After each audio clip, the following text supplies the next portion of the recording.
Hi, welcome to my YouTube channel. நான் வந்து இன்றைக்கி உங்கள்கிட்ட ஒன்று ஷேர் பண்ண போகிறேன். ரொம்ப எல்லாம் ஷேர் பண்ணலை. நான் கேரளாவிலேருந்து வந்து இந்த கோயம்புத்தூரில் வந்து செட்டில் ஆன கதை தான். என்னோடய வாழ்க்கையை துரத்தி அடிக்கப்பட்ட வாழ்க்கை. நானும் என்னோடய ஹஸ்பண்டும் எங்கள் 2 பேரையும் அந்த ஊரில் நின்றும் சொந்த பந்தங்கள், ஃபேமிலி எல்லோரும் துரத்தி அடிக்கப்பட்டு இங்கே வந்து செட்டில் ஆன கதை தான் நான் இன்றைக்கி சொல்ல போகிறேன்.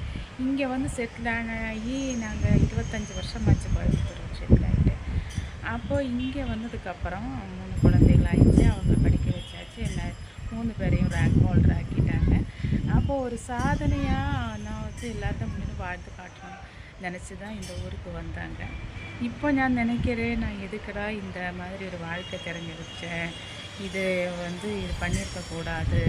ஏன்னா 2 மதங்கள் வந்து சேரும்போது ஒரு சில பிரச்சனைகள் கடைசி வரையும் நம்ம பின்னாடியே நம்மளை துரத்திட்டு வருவாங்க. இந்த துரத்திட்டு வர்றது தான் நமக்கு பெரிய ஒரு டாஸ்காக இருக்குது. ஏன்னா 2 குடும்பங்கள் நின்றும் பொது பப்ளிக்லேருந்தும் நம்ம வந்து எதிர்பார்க்கக்கூடிய ஒரு விஷயங்கள் தான். யாரும் இந்த மாதிரி பண்ணக்கூடாது. இனியுள்ள தலைமுறைகள் வந்து எப்போவுமே ஒரு ஸ்டடியான நிலையில் ஆனதுக்கப்புறம் தான் ஒரு வாழ்க்கையை திறந்துருக்கணும். நான் வந்து அந்த மாதிரி யோசிக்கலை. எனக்கு சொல்கிறதுக்கு அந்த யாருமே இல்லை. எனக்கு சொல்லித்தரதுக்கு எங்கள் அப்பா அம்மாவுக்கும் அவ்வளோ தெரியல. நானாக எடுத்த முடிவு அது எனக்கே வந்து வினையாகி மாறிடுச்சு. பரவாயில்ல, இவ்வளோ 25 வருஷம் தாண்டிட்டாங்க. இனியும் இது எப்படியே போகட்டும். எப்படி போகும் எப்படி போவாங்க அப்படின்னு சொல்ல முடியாது. ஏதோ கஷ்ட நஷ்டங்களை அனுபவித்து இந்தளவுக்கு எத்தியாச்சு. எல்லாம் அல்லாவுக்கு நன்றி தான் சொல்லணும். ஆனாலும் இப்போவும் நம்மளை வந்து ஒதுக்கப்பட்ட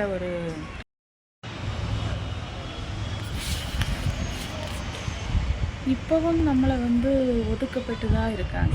ஒதுக்கப்படுறது அப்படின்னு சொன்னால் சமூகத்தில் நின்றும் குடும்பங்கள் நின்று எல்லாம் ஒதுக்கப்பட்டாச்சு. நம்மளோட சொந்த பந்தம், சகோதரங்களை எல்லாரிலேருந்தும் நம்ம ஒற்றப்பட்டாச்சு. இப்போ வந்து என்னென்னா, நம்ம ஃபேமிலியில் அப்படின்னு சொன்னால் நானும் என்னோடய ஹஸ்பண்ட், என் குழந்தைகள் 3 பேர் அப்படின்னு வாழ்ந்துட்டுருக்காங்க. ஆனால் என்னோடய ஹஸ்பண்டோட கேரக்டர் இனி மாறவே இல்லை. அவங்க எப்போவுமே அந்த பழைய அந்த கல்ச்சர்லேயே இருக்காங்க. நம்ம வந்து கொஞ்சம் எஜுகேட்டடாக, நம்ம குழந்தைய கொஞ்சம் எஜுகேட்டட் ஆகிட்டாங்க, நம்மளும் கொஞ்சம் எஜுகேட்டட் இருக்காங்க அப்படின்னு ஒரு இது கிடையாது. அவங்க பழைய காலத்திலே இருக்காங்க. எப்போவுமே நம்மளை ஒரு சிறகுடிச்ச கிளிய மாதிரியே தான் கூட்டில் போட்டு அப்படியே வச்சுருக்காங்க. ரொம்ப டிப்ரெஷன், ரொம்ப என்ன சொல்கிறது, ஒரு அடக்குமுறை. இந்த ஒரு அடக்குமுறையில் தான் நான் இன்னும் வாழ்ந்துட்டுருக்கேன். இதுலேருந்து இன்னும் என்னால் வெளியில் வர முடியல. அது நினச்சி தான் நான் வந்து இப்போ ஃபீல் பண்ணுறேன். எதுக்கடா நம்ம இந்த மாதிரி ஒரு வாழ்க்கை திரஞ்செடுத்தோம், இந்த மாதிரி ஒரு வாழ்க்கை திரஞ்செடுத்து நமக்கு வந்து இப்போது பெரிய பிரச்சனையாக வருது. குழந்தைகள் எல்லாம் அவங்களோட ஃப்யூச்சர்லேக்கு ஒரு மகளை கல்யாணம் பண்ணி கொடுத்துட்டாங்க. அந்த இதுலேருந்து நமக்கு எப்போதுமே பொதுவாகவே இவரோட மதத்திலேக்கு வந்ததுலேருந்து இவங்களோட கண்டிஷன் படி தான் நம்ம வாழ்ந்துட்டுருக்கேன். நமக்குன்னு ஒரு சுதந்திரமான ஒரு சிந்தனையோ, சுதந்திரமாக வாழறதுக்கு ஒரு வாய்ப்போ நமக்கு வந்து நம்மளோட என்னோடய ஹஸ்பண்ட் எனக்கு தரல. அவங்க இன்னும் ஒரு பழைய காலத்தில் தான் இருக்காங்க.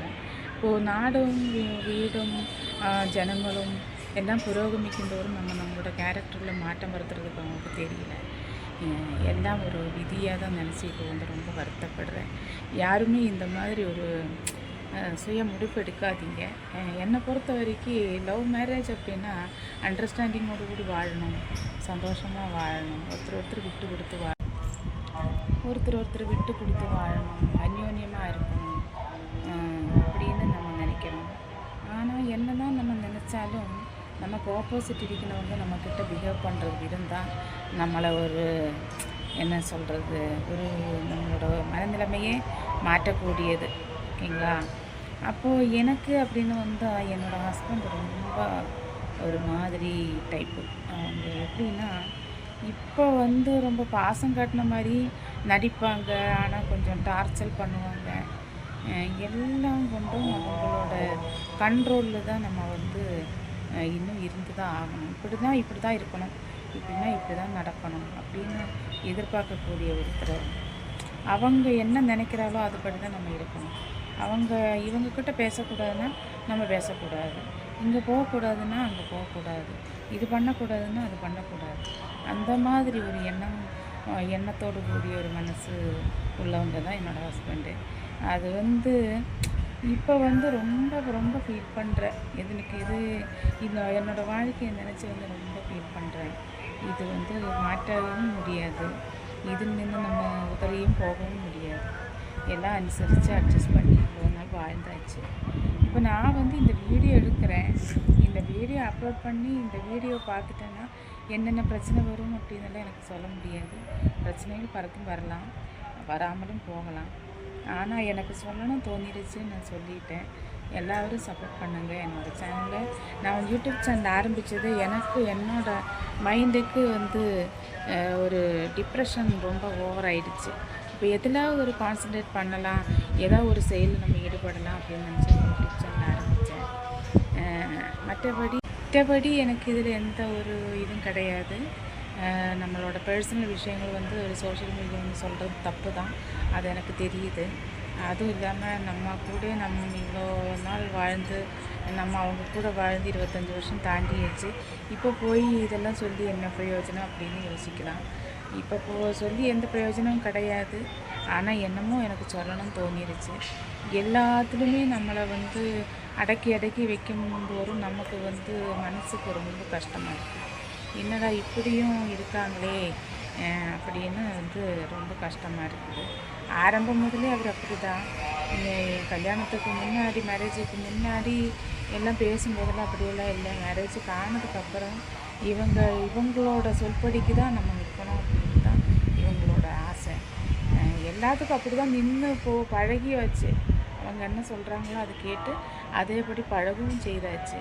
ஆனால் நம்ம கொஞ்சம் ஏஜ் ஆக ஆக நம்ம மனசுக்குள்ளே வந்து ரொம்ப வெறுப்பும், ரொம்ப கஷ்டமும், ரொம்ப சங்கடமும் எல்லாமே ஒருமிச்சு வருது. ஏன்னா நம்ம ஒரு ஏஜ் ஆகும்போது கூட நமக்கு ஒரு ஃப்ரீடம் இல்லை. ஒருத்தர்கிட்ட பேசிக்கிறது கூட நமக்கு ஒரு ஃப்ரீடம் இல்லை. நம்ம வெளியே போகிறதுக்கு, நம்ம அப்பா அம்மாவை பார்க்குறதுக்கு, நம்ம ஃபேமிலியை ஒன்று பார்க்குறதுக்கு அப்படின்னு கூட எதுக்குமே ஒரு ஃப்ரீடம் இல்லைன்னும் போது மனசுக்கு ரொம்ப வருத்தமாக இருக்குது. இது வந்து நான் யூடியூப் சொன்னது நான் தப்பாக நினைக்காதீங்க. அதனால் எல்லோரும் சப்போர்ட் பண்ணுங்கள். இந்த சேனலில் வந்து சொல்லணும்னு எனக்கு ஒன்றும் அவசியம் இல்லை. ஆனாலும் ஒரு மன அமைதிக்காக நான் வந்து சொல்லிட்டேன். அப்போது எல்லோரும் சப்போர்ட் பண்ணுங்கள். விருப்பம் இருந்தால் சப்ஸ்கிரைப் பண்ணுங்கள். Okay friends.